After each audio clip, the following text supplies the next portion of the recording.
Ilahi tulil firdausi ahla. Allah, kata seorang sahabat, bolehkah aku menjadikan doa-doaku itu seperempatnya salawat? Kata Nabi, baik. Kalau lebih daripada itu, baik. Bolehkah aku jadikan setengah dari doa-doaku itu salawat? Kata Nabi, baik. Kalau lebih banyak daripada itu, lebih baik. Bolehkah aku jadikan semua doa-doaku itu isinya salawat? Maka Allah menghapuskan dosa-dosamu dan mengangkat derajatmu.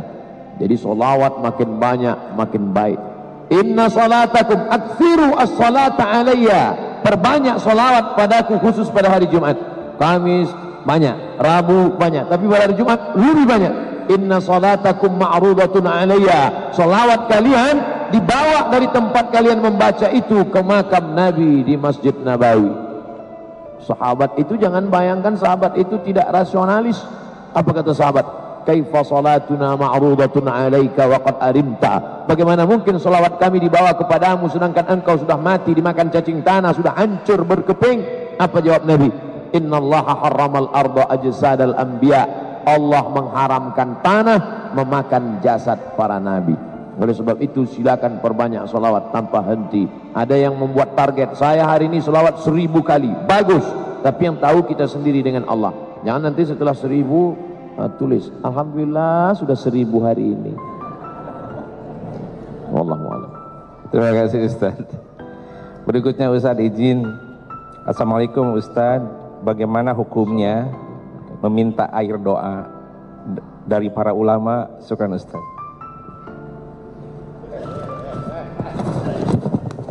Sahabat Nabi ada bernama Abdullah ibnu Abbas radhiyallahu an. Dialah yang didoakan Nabi, Allahumma faqihhum fid din, dalamkan ilmu agamanya, wa 'allimhu ta'wil, ajarkan dia ta'wil Al-Qur'an.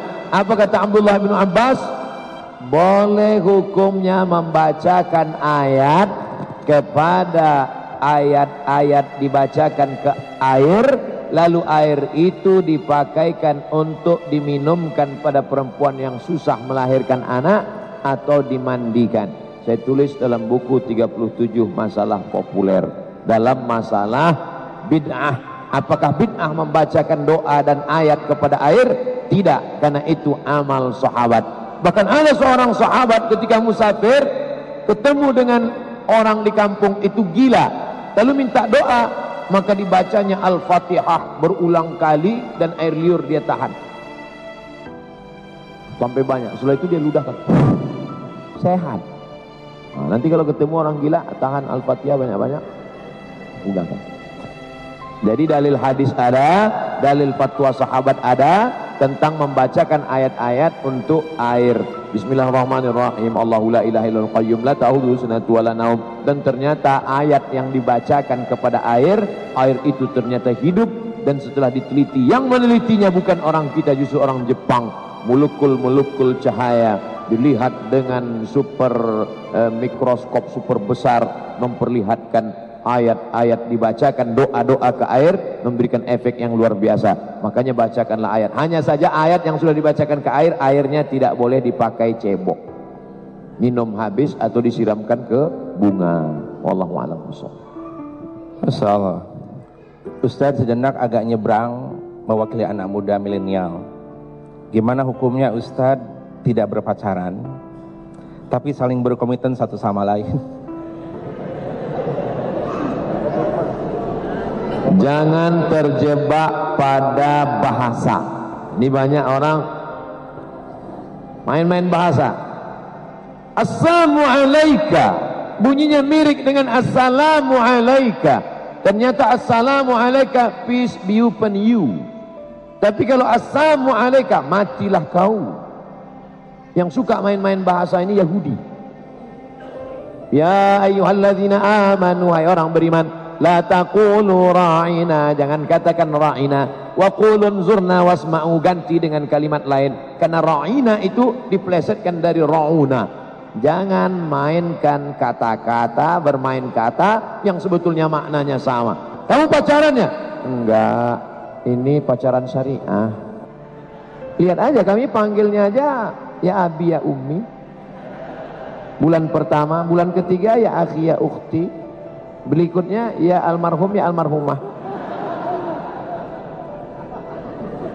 Ini bukan pacaran, ini komitmen. Jangan terjebak pada kata, tapi lihat substansinya. Kalau memang engkau pemuda milenial, kalau memang engkau gagah perkasa, bukan kau datang dengan mobil mewahmu, bukan kau datang dengan gayamu, tapi datanglah dengan seperangkat alat sholat dan kitab suci Al-Quran.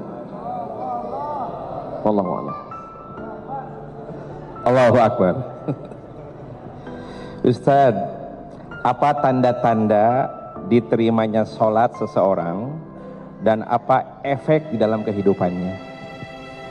Buka tafsir Al-Kabir ditulis oleh Imam Fakhruddin Ar-Razi, meninggal tahun 606, dalam tafsir surat Al-Qadar, inna anzalnahu fi lailatul qadar. Tidak ada yang tahu siapa yang dapat Lailatul Qadar, tidak ada yang tahu siapa yang dapat taubat nasuha, tidak ada yang tahu siapa dapat haji mabrur, tidak ada yang tahu siapa yang dapat salat wusta, tidak ada yang tahu. Bisakah kita nilai orang dapat taubat nasuha? Bisakah kita hukum orang dapat haji mabrur dari wajahnya? Siapa yang dapat haji mabrur, orangnya putih, pulang dari Makkah gemuk, rupanya nggak pernah ke masjid, tidur di hotel. Lalu apa tanda amal kita diterima Allah? Satu kata kunci, ada perubahan.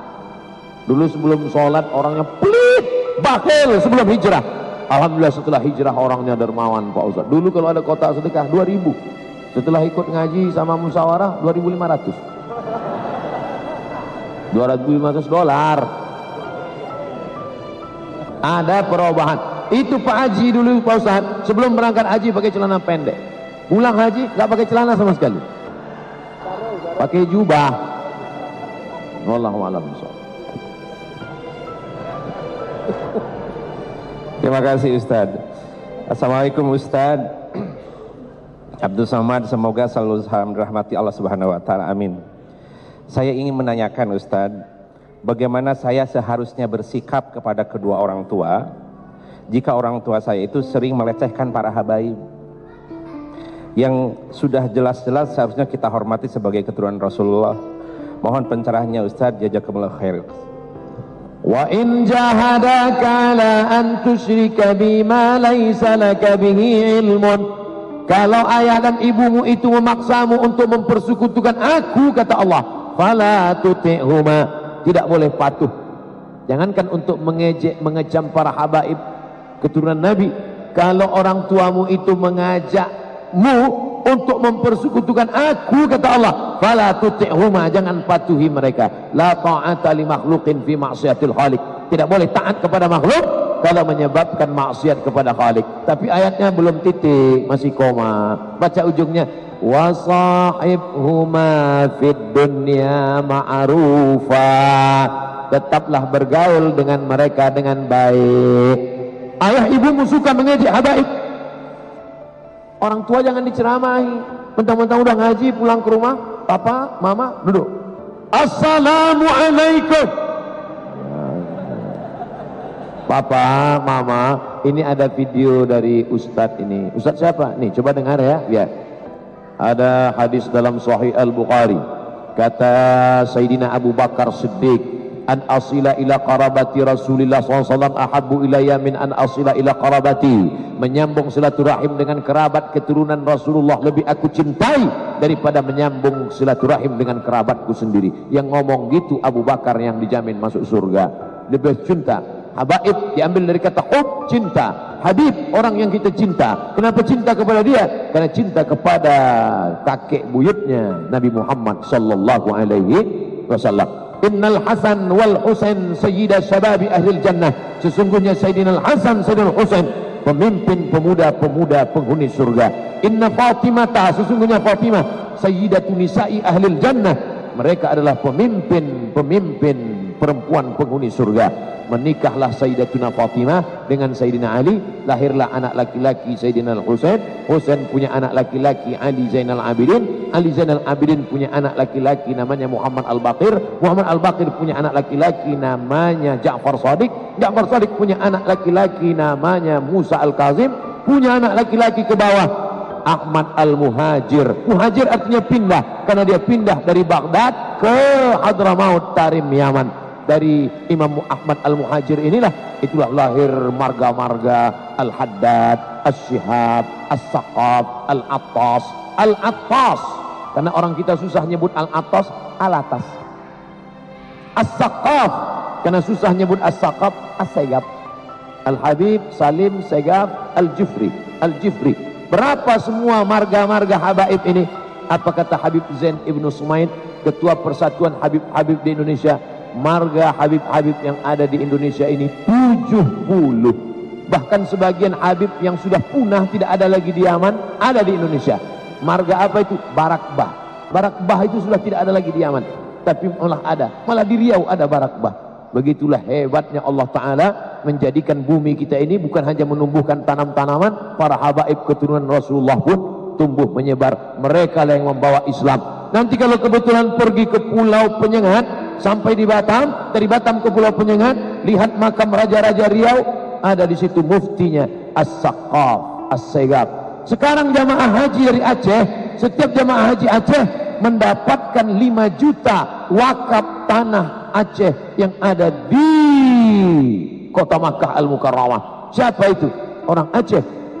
Tapi sebetulnya mereka itu adalah para Habib-Habib Buga, orang yang merupakan nasabnya keturunan dari Nabi Muhammad sallallahu alaihi wasallam. Oleh sebab itu maka kita memuliakan mereka karena ilmunya, kita muliakan mereka karena nasabnya, tapi juga kita memuliakan mereka manusia biasa, tapi juga kita muliakan karena ada kelebihan yang diberikan Allah Subhanahu wa taala. Wallahu a'lam bishawab.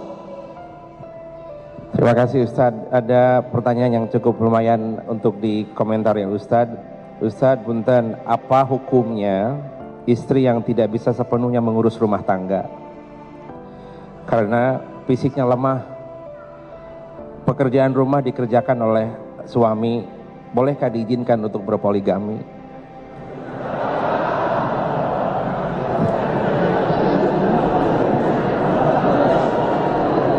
Ini pertanyaan radikal.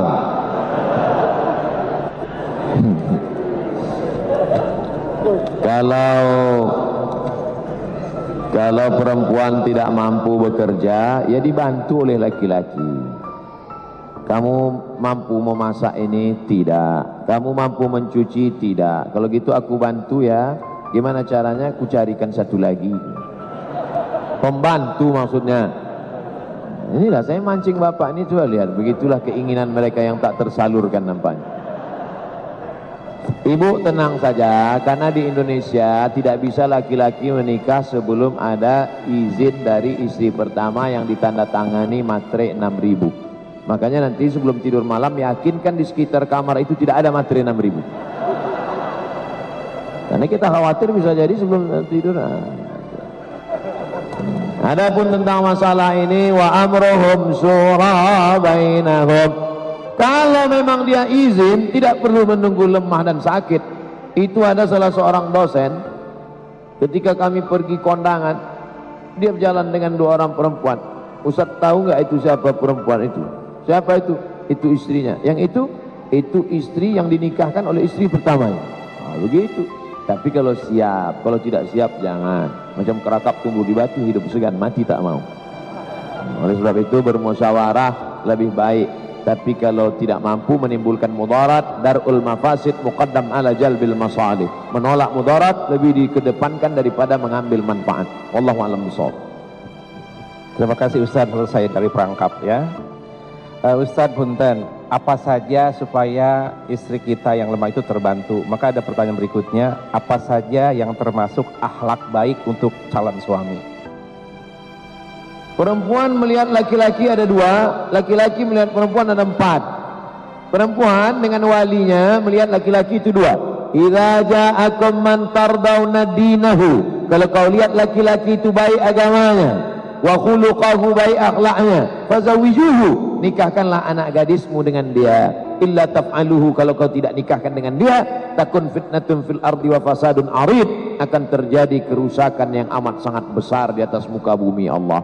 Jadi laki-laki itu syaratnya lebih sedikit daripada perempuan. Baik agamanya, sholat berjamaah, rajin puasa sunat, tutur katanya lembut, berakhlakul karimah, terimalah dia. Iyakunu fuqara, kalau dia miskin, susah, yughnihimullah, Allah akan mengkayakan dia, Allah akan bukakan rezeki untuk dia.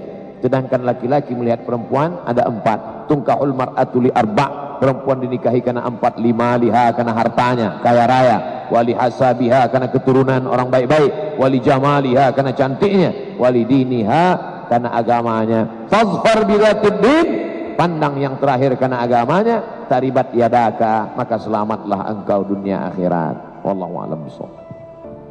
Terima kasih. Ada berikutnya Ustaz, mohon izin. Apakah ada syariat amaliyah berkaitan tentang kelahiran Rasulullah Sallallahu Alaihi Wasallam? Syariat amaliyah, apakah yang diamalkan ketika kelahiran Nabi berkaitan tentang syariat Islam? Kata Al-Hafiz Jalaluddin Abdurrahman As-Suyuti, meninggal tahun 911 Hijrah. Nama kitabnya Al-Hawi lil Fatawi. Maulid tidak boleh lebih dari 5. Pertama, di dalamnya ada pembacaan Al-Quran. Yang kedua, di dalamnya ada pembacaan sirah, sejarah Nabi. Yang ketiga, di dalamnya ada zikir. Yang keempat, di dalamnya ada tausiah, mau'izah hasanah. Yang kelima, ta'am, ada makanan. Kalau di dalam maulid itu ada 5 ini, laksanakan. Tapi kalau ada perbuatan mungkar, maka perbuatan maulid itu pun bisa jatuh kepada haram. Campur aduk laki-laki perempuan, diiringi dengan musik-musik yang melanggar aturan syariat, menjauhkan diri dari ridha Allah, padahal maulidnya itu untuk memuliakan Nabi. Jadi Imam As-Suyuti membuat maulid itu boleh, tapi syaratnya ketat. Syarat dan ketentuan berlaku. Kalau cukup 5 syarat, laksanakan. Kalau tidak cukup 5 syarat, jangan. Itu kata Imam Al-Hafiz Jalaluddin Abdurrahman As-Suyuti. Makanya saya kalau diundang acara maulid, saya lihat cukup 5 syarat, ikut. Kalau ada perbuatan yang batil, tinggalkan. Wallahu a'lam bishawab. Allahu a'lam bimuradi. Ustadz, kalau minta kepada Rasulullah atas sakit kita kepada Nabi, semasa hidup Nabi pernah menyembuhkan orang yang sakit. Bolehkah saya minta bersalawat untuk kesakitan saya supaya saya sehat? Memohon doa kepada Allah dengan menyebut Nabi Muhammad, namanya tawassul. A'udzubillahi minasyaitonirrajim. Wa kanu min qablu yastaftihuna 'alal ladzina kafaru. Dulu ada orang Yahudi di Madinah perang melawan Bani Ghatafan. Bani Ghatafan ini orang Arab yang kuat. Sebelum mereka perang melawan Bani Ghatafan, mereka berdoa kepada Allah, bertawassul menyebut nama Nabi. Allahumma inna natawassalu ilaika bihaqqi Muhammad. Ya Allah, kami mohon kepada engkau dengan kemuliaan Nabi yang akan kau utus akhir zaman, menangkan kami melawan Bani Ghatafan.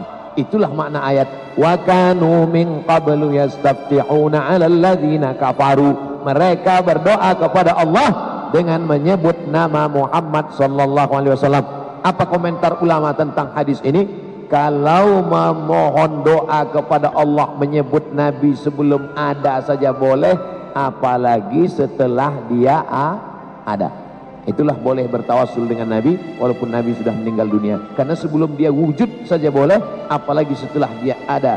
Dan Nabi itu meninggalnya tak sama dengan meninggalnya kita. Dia meninggal hanya berpindah alam.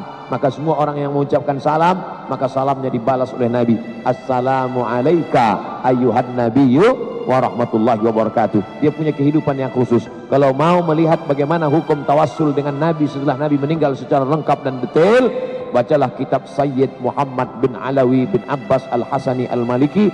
Nama kitabnya Mafahim Yajib an Tusahhah.